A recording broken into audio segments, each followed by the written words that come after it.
What is up, everybody? I hope you are having a wonderful, amazing, fabulous, and/or fantastic day. For today's video, I realized the day, and it is very close to June 1st. And I was like, oh yeah, I have a bullet journal, and I probably should get started on next month's spread. So today's video is going to be what my June bullet journal spread is going to look like. The theme for this month, I'll let you know, it's actually my anniversary with my husband in June. So I decided that the colors were going to actually be our wedding colors. So once I decided on that, the rest was pretty easy. So I'm going to kind of show you what I did. First things first, we're going to do a quick review of what my May bullet journal looked like. The theme, as you can see, was flowers, pink and purple. I was very happy with it.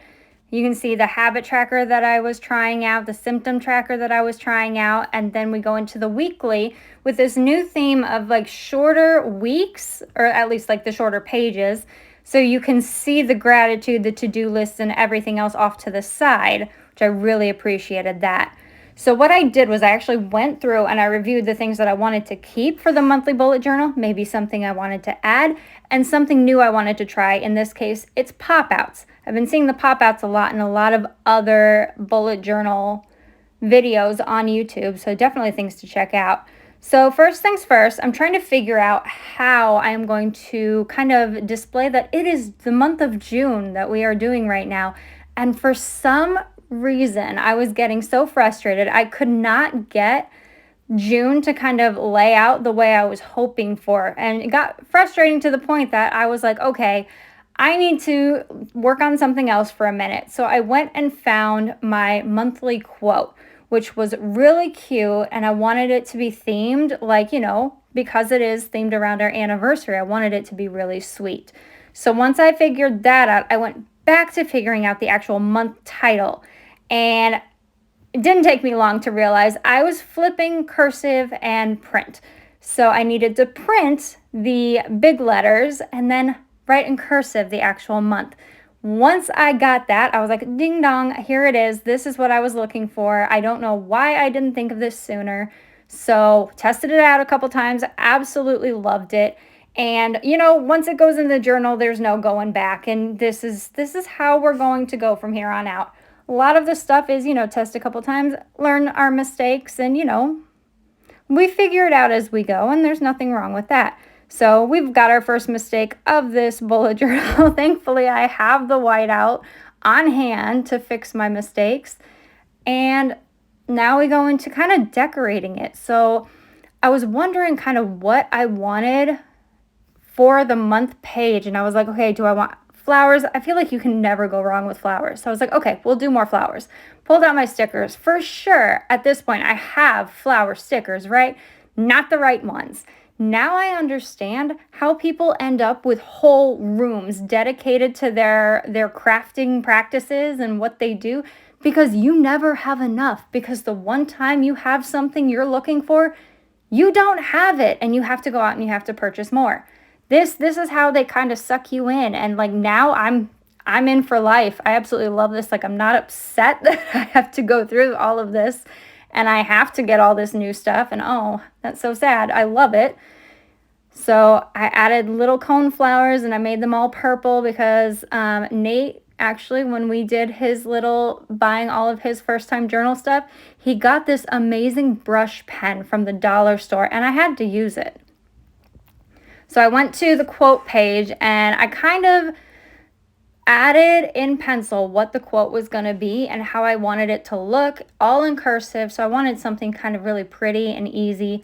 So I got that laid out, and now I've gone into my month at a glance.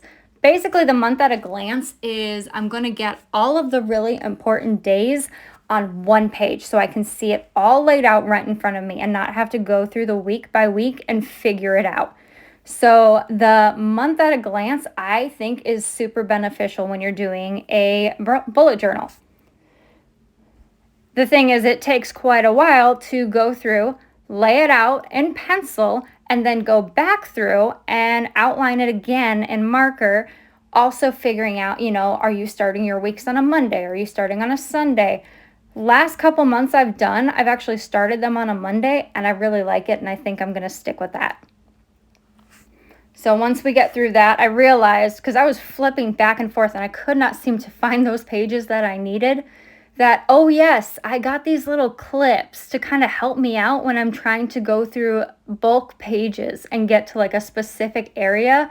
And so I pulled that out, and I'm so thankful that I did, because as you will be able to see, it comes in handy many, many times, because I can just go straight to the pages that I'm wanting to reference, and I don't have to go through a bunch of other pages to get there.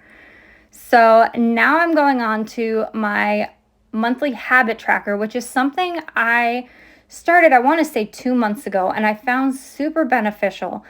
And of course, made another mistake. Are we surprised? No. Because guess what? I'm going to make another one here in like 5 seconds, because that is the joy of journaling and, not holding your ruler down as steady as you thought you were. But as time consuming as the habit tracker is, it's super beneficial, because I'm tracking not only my wellness, but also like habits that I'm trying to form. And last month I tried to break down habits and media. So like reminders to do social media and all of that. And I'm like, why don't I just put that in with the habits? Because all of it together will come out as one habit. So now I'm going to move on to my playlist, which is another page that I absolutely fell in love with.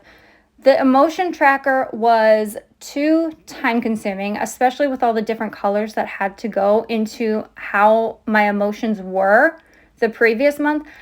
I would be like days behind, and I'd be so aggravated having to go find gel pens and like, where did I put them? That I was like, no, just, I'm taking it out. We're not going to keep that. So the more you do the bullet journals, the more months that you go through, you'll kind of start picking and choosing the things that you know actually work for you, not against you. So that habit tracker, not the habit tracker, but the feelings, the emotion tracker was very much working against me.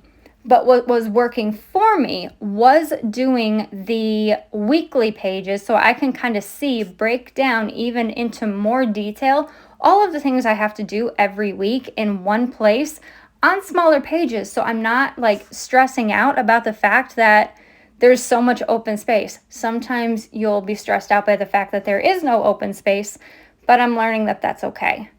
And so I changed the scissors, that's the word. The scissors I was using, and realized on that last page that I used the wrong scissors. And so that now explains why the pages do not come together evenly. So that's going to be something that I get to struggle with for the rest of this next month, and it'll be fine. So now I get to go into the pop-outs that I'm so excited to check out. I had to find a paper that was going to be bright enough and calm enough that the pen was going to show. But before that, I had to do my new page that I was interested and wanted to try out, which was kind of like a monthly review. So it's kind of like a monthly / weekly review. Basically, every week I'm going to have a prompt that I'm going to answer to go over how my entire week was. Rather than do the entire month and how the entire month went, I wanted to break it down and answer like a couple questions, which I found on Pinterest. It was 10 questions. I get to pick and choose which ones I want to answer. And that I put in a pop-out. So I had a place to put it, but it wasn't going to be in the way of anything. Like I can fold it over and I can fold it back out. And I actually think that this idea of a pop-out is so brilliant. So what I did was I actually also did the key. So basically how you list all of your tasks and your appointments and everything on your bullet journal and what those symbols all stand for. And also for myself, some reminders for when I'm doing my videos, what it needs to look like, because I have flipped horizontal versus vertical and it will ruin the entire video so many times. So to have that on a pop-out, meaning I can move this because I used the washi tape, which now I understand why people love it so much. Because I used washi tape, I can actually take this and put it into next month as well if you want to continue going with this idea, which I obviously really did. So I found all of these incredibly beneficial new ideas to go into my monthly bullet journal setups and what I want it to look like, the spreads. And now I can go back through and I can just start cleaning up all of my pages, start adding in my cute little art, and just kind of finish everything up for what this month is going to look like. Add in my title for my month at a glance with all of my days starting on Monday and then actually filling in the dates. So all of it came together. It did take me a couple hours, but you know what? The finishing look, I think, turned out super cute. I'm loving it. I also kind of went a little crazy with like the pink and the green.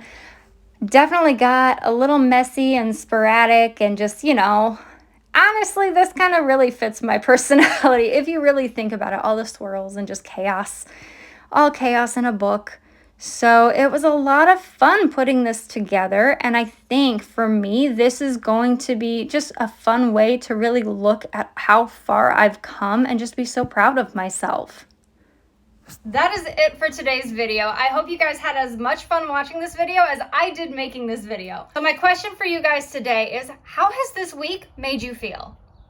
I'll go first. This week has been incredibly challenging. It was a very long and fast week all at the same time. I don't know how to explain that any better, but I can't wait to hear your thoughts in the comments down below. As always, remember, I love you, I'm grateful for you, and I am so, so thankful for you.